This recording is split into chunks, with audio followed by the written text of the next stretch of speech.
de varias generaciones, una lucha que generó sangre, sudor, lágrimas de muchos panameños.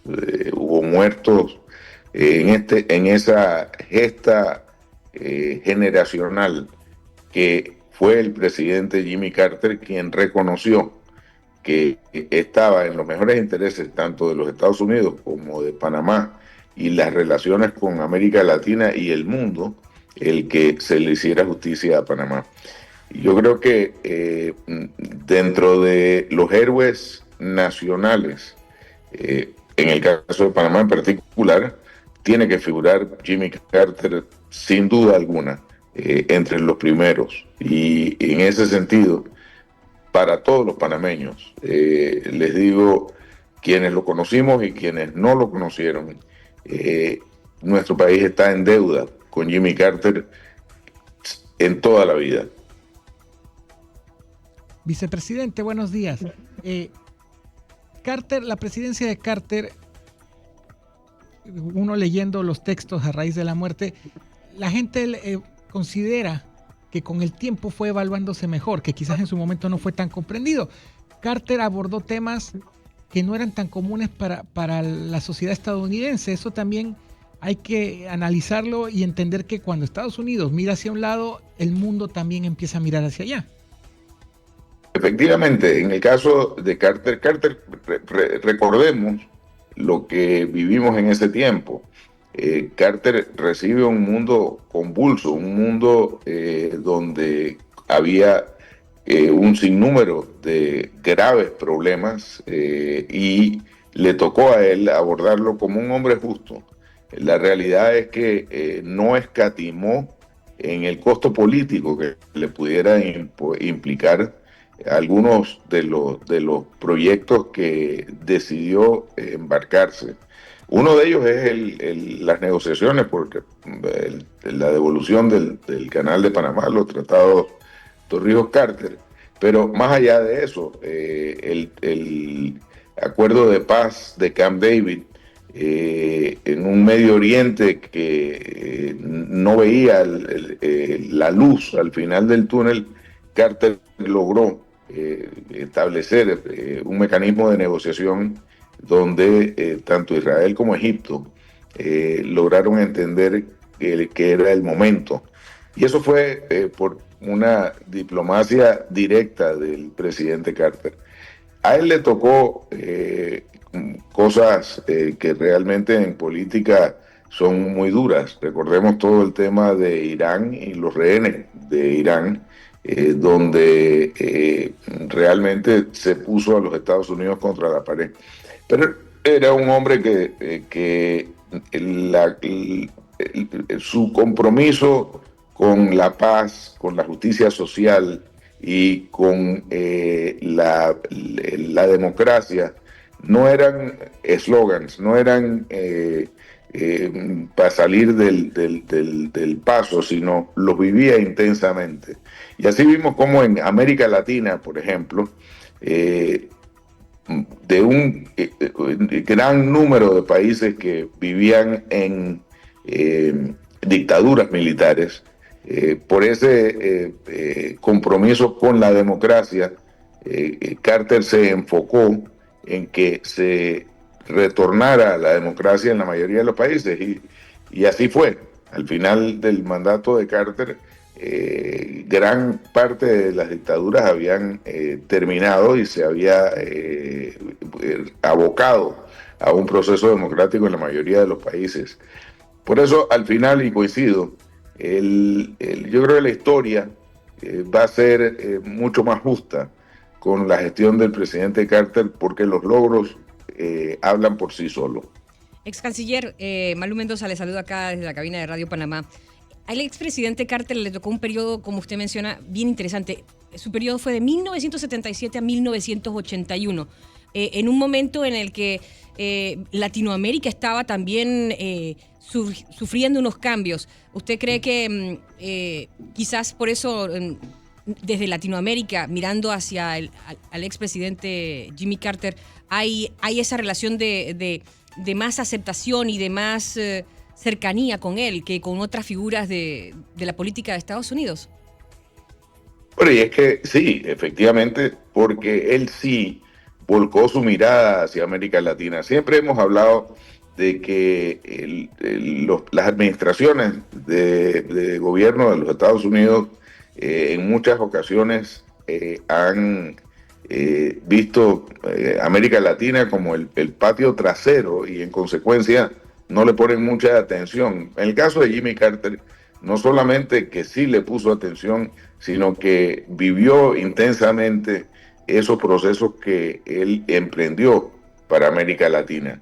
Por un lado, insistió en aprender a hablar español y lo hablaba.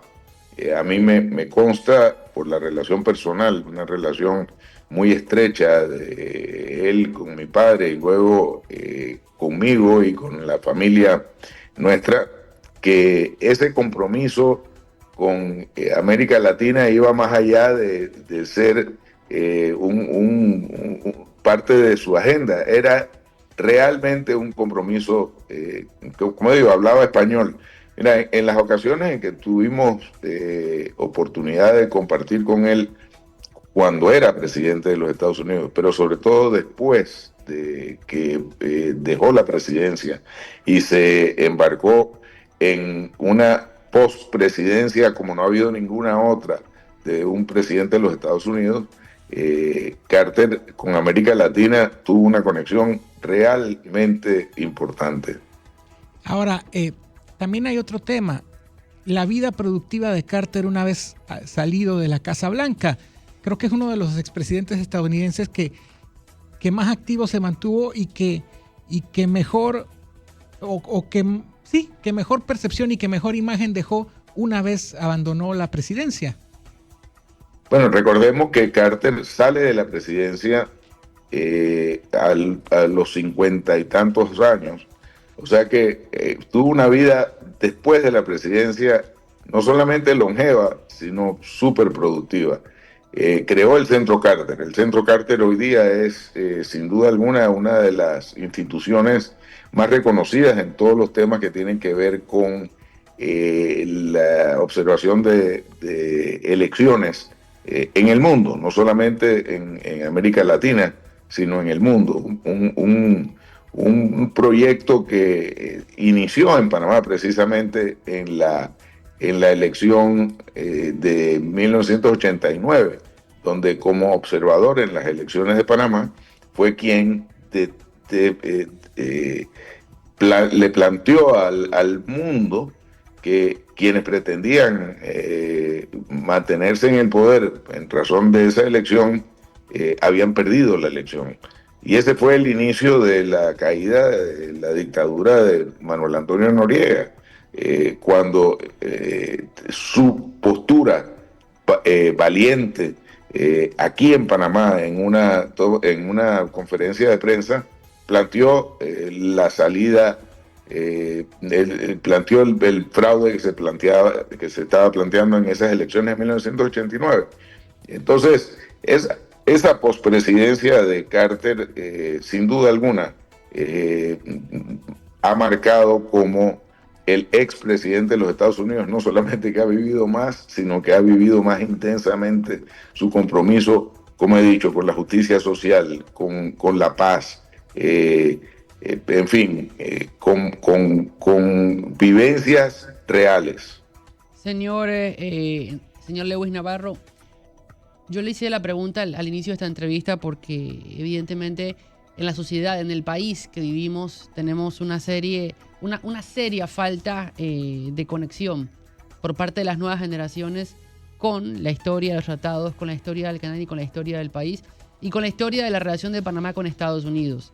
Eso lleva a que en estos tiempos en donde hay un presidente electo tirando misiles, entre comillas, ¿no? Metafóricamente hablando, y hablando temas sobre el canal de Panamá, sobre Panamá, poniéndonos cada día más sobre el centro de atención. Yo le quería preguntar cómo se le explica y cómo se le transmite a estas nuevas generaciones lo que significan los tratados Torrijos-Carter para el país, lo que significó la herencia del presidente Carter, pero sobre todo ¿Cómo se defiende un país y un canal de Panamá en medio de estas situaciones en donde un Donald Trump cada día apunta con más fuerza hacia este y otros temas? En primer lugar, yo creo que es importante que nuevamente y con gran impulso se plantee dentro del currículum de las escuelas nacionales la relación entre Estados Unidos y Panamá. Yo creo que eso es fundamental para que conozcamos no solamente nuestras raíces, sino de dónde venimos, hacia dónde vamos y cuál debe ser el compromiso de las nuevas generaciones. La relación con los Estados Unidos desde 1903, desde el inicio de nuestra propia independencia, y la relación con los Estados Unidos desde entonces ha tenido altas y bajas. Y una de esas bajas principalmente fue el planteamiento de un Panamá soberano, de un Panamá dueño de su territorio, y a través de décadas de panameños y panameñas que se enfocaron en esto, se fue creando la propia identidad de los panameños como dueños de nuestro canal. Fue el general Torrijos quien sin duda recogió ese sentimiento y lo planteó como el punto número uno de su agenda política internacional, y gracias a Dios encontró a un presidente, Jimmy Carter, quien, como he dicho antes, un hombre de justicia, un hombre de compromiso, un hombre de democracia, y se lograron estos acuerdos. El Canal de Panamá, para muchos panameños jóvenes hoy, siempre ha sido panameño. Eso no es cierto. Esto hubo que pelearlo, hubo que lucharlo, hubo mucha sangre, hubo mucho sudor, hubo muchas lágrimas. Hay muchos mártires de esas gestas por la recuperación del canal. Y yo creo que es importante que estas nuevas generaciones así lo reconozcan.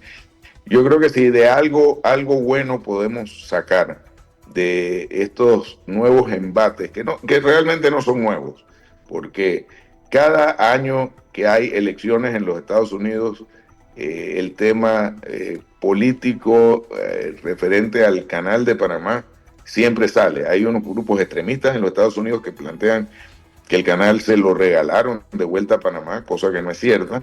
Y, en fin, creo que es oportuno para que los panameños en conjunto volvamos a valorar lo que se logró y cómo eso hoy es lo que representa el eje fundamental y principal del desarrollo nacional, que es un canal panameño administrado por panameños, un canal que los panameños ampliamos, un canal que los panameños manejamos mejor, inclusive que cuando los Estados Unidos lo tenía bajo su administración. En fin, creo que iniciando con las escuelas, debemos los panameños volver a revivir lo que ha sido una de las principales, yo diría, gestas nacionales en la historia republicana.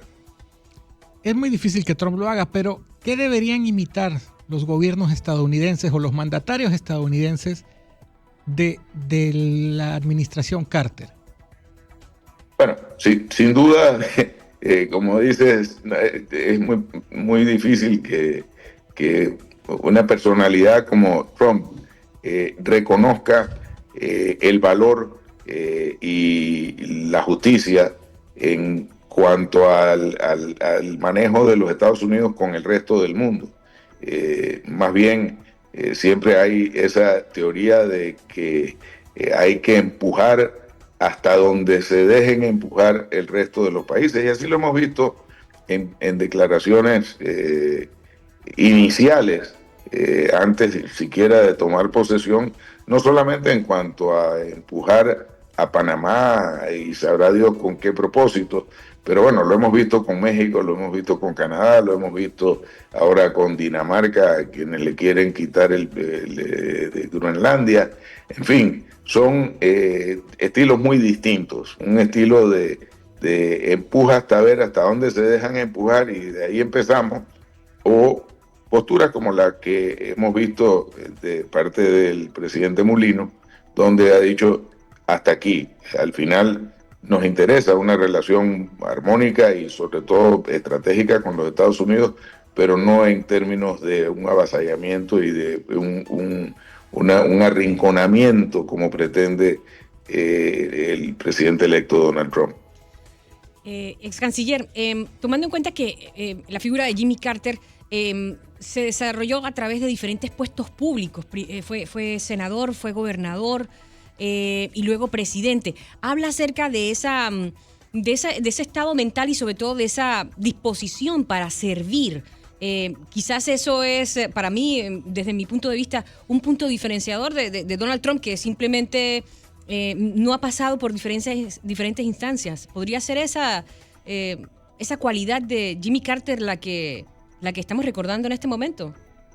Mira, son personalidades diferentes y yo creo que no es ni siquiera de mucho valor comparar una personalidad con la otra. Efectivamente, la vida de Jimmy Carter es una vida de servicio público desde el inicio, cuando era un oficial de la Marina norteamericana. Fue uno de los propulsores de los submarinos nucleares, donde trabajó por mucho tiempo. Y así, pues, regresando a su estado de Georgia, emprende una carrera política que la verdad que uno de los elementos que uno puede rescatar es que la realidad es que la democracia en Estados Unidos, como en muchos lugares, lo que debe promover es que cualquiera persona, independientemente de dónde venga, tenga la oportunidad de servir en las posiciones que así se imponga. Y mira, la presidencia de Jimmy Carter llegó a la presidencia de una forma inesperada, totalmente. O sea, de ser un gobernador de un estado en el sur de los Estados Unidos y surgir de la nada dentro de las elecciones de 1976 y ganar las elecciones al final del camino a un presidente que estaba en ejercicio, como era el presidente Gerald Ford. Fue una hazaña que es digna de estudio, una hazaña política. Y en eso les puedo decir, porque yo realmente tuve el privilegio de vivir muy cerca de toda esa trayectoria del presidente Carter una vez llegó a la presidencia de los Estados Unidos, porque acompañé a mi padre, que fue embajador en Washington en ese tiempo, y luego uno de los grandes amigos del presidente Carter. Y te puedo decir, dentro de esa carrera exitosa que llevó adelante Jimmy Carter, nunca dejó de ser esa persona con una humildad tremenda que siguió viviendo en su pueblito, el pueblito pequeño de Plains, en Georgia, y en su pequeña casa de siempre. Ahí, cuando lo visitábamos en su casa, te dabas cuenta de que era una persona de verdad. O sea, era una personalidad que no era que proyectaba algo hacia afuera de lo que vivía a diario. Don Samuel, su papá, como usted lo decía, Gabriel Lewis Galindo, fue uno de los principales negociadores de los tratados. Señalaba usted también que usted estuvo acompañando a su papá en Washington cuando fue embajador de Panamá en ese país, en Estados Unidos. Le quería pedir, para cerrar esta entrevista, que nos pueda relatar lo que le contaba a su papá o lo que usted vivió en la firma de los tratados en Washington, porque es un momento histórico el cual todos los panameños debemos recordar y tener en la memoria día a día. Mira, una anécdota que me marcó a mí. Cuando mi padre es designado embajador en Washington, le toca presentar sus cartas credenciales ante el presidente Carter. Y yo lo acompañé en ese momento con mi madre. Y cuando llegamos a la Casa Blanca, a lo que debía ser una oportunidad de tomarse una foto con el presidente de los Estados Unidos, no más que eso. El presidente Carter, mi padre, que tampoco era ningún diplomático, le planteó al presidente Carter en esa primera reunión la necesidad de sentarse a trabajar en esto, que era la solicitud que hacía el general Omar Torrijos. Y Carter, en vez de decirle regrese en los próximos días, inmediatamente mandó a buscar a su equipo. Y allí en esa primera reunión, donde yo presencié ese deseo del presidente Carter de abordar el tema del Tratado del Canal de Panamá, se inició de inmediato. Es más, recuerdo que Carter mandó a buscar a la asistente que tenía afuera, y le dijo, llévese a la señora de Luis y al joven a que conozcan toda la Casa Blanca, mientras que nosotros aquí trabajamos en lo que fue el inicio y la retoma de las negociaciones del tratado. Y saliendo de allí fue sin parada todo el proceso de negociación hasta que se firmó el mismo 7 de septiembre de 1977. Entonces, me tocó vivir mucho de eso, y sobre todo luego cuando en el Senado de los Estados Unidos se tenía que aprobar el tratado, el presidente Carter, trabajando de la mano de mi padre, y me tocó el privilegio de estar y ser parte de ese proceso, se logró que el Senado de los Estados Unidos aprobara estos tratados, que son los que hoy están en vigencia y los cuales no tienen vuelta atrás. Son los tratados que garantizan que Panamá es el legítimo dueño y es el legítimo para operar y manejar su canal y servirle al mundo como le servimos nosotros, y a la vez que sea para el mayor beneficio posible para todos los panameños. Ex canciller y ex vicepresidente Samuel Lewis Navarro, gracias por habernos acompañado esta mañana aquí en Radio Panamá. Y bueno, ojalá podamos tenerlo nuevamente aquí para seguir hablando de este y otros temas. Muchísimas gracias. Buen día y feliz año a todos los panameños. Feliz año. 6:45 minutos. Esto es Panamá.